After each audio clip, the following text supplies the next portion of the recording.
кантип эле тартып атасың? Иштеген эле жакшы болду өзүнө. Үйдө отурбай эле өзүнүн саморазвитиясына жакшы болду. Үйдө отурганда характерде өзгөрө баштаган. Андай балдар менен отуруп тажай баштады го дейм, үйдө отуруп. Бизде демократия деп койсом болот да. Равноправие. Кээде айда бош болгондо мен тамак жасайм, үйдөгү домашний работаларды мен жасайм.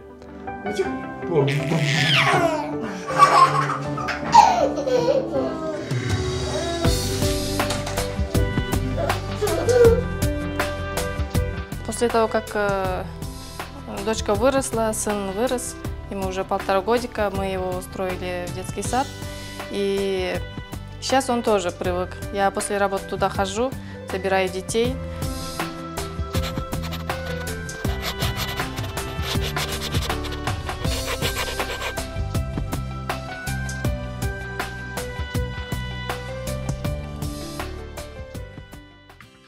Как устроились на работу, мы сразу оформили кредит, купили машину.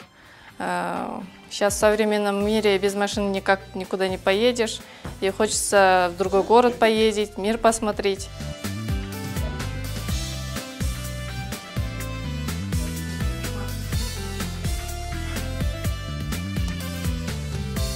Мурункудай кандай десем, көбүрөөк бош убактысы жок айдан.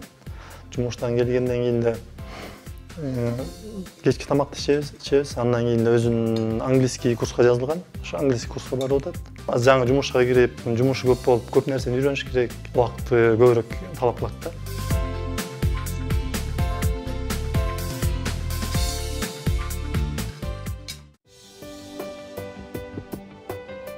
Айда эрте кетет да, жумушка кетет. Анан мен балдар менен калам, анан чайын, тамагын берип, садикке апарып, аларды таштап келишектен андан ары жумушка кетем.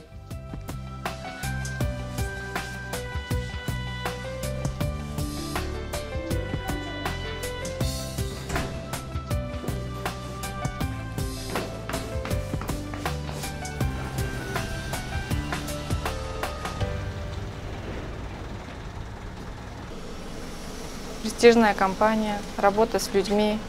Не сидишь одна в кабинете, целый день общаешься. Люди бывают разные. Кому-то помогаешь, кому-то даешь советы.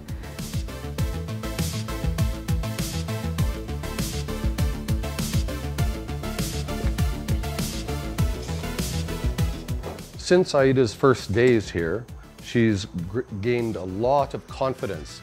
When she first started working here, it was kind of funny because she would always be looking down at her feet and not facing people straight on. And now she's got square shoulders and looks people in the eyes, speaking very, very well to people. I'm very proud of her. She's doing a really good job. And now it's great to see the changes in 8 months. Самое главное – это точность. Так как у нас много документооборота, трудовые договора, трудовые книжки, все требует юридических знаний и точности.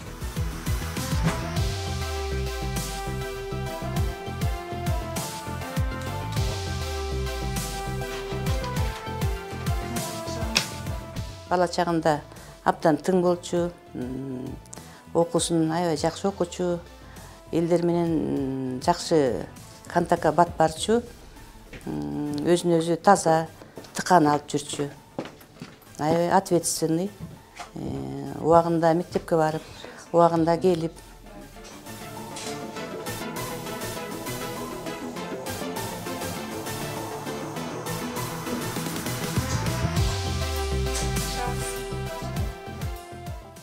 Если я буду дальше работать в конторе, что гарантирует стабильную заработную плату, я буду стараться, чтобы мои дети получили хорошее образование, поступили в хорошее учебное заведение. Тем более я сейчас уделяю огромное внимание учебе моей дочери. Надеюсь, так и будет продолжаться.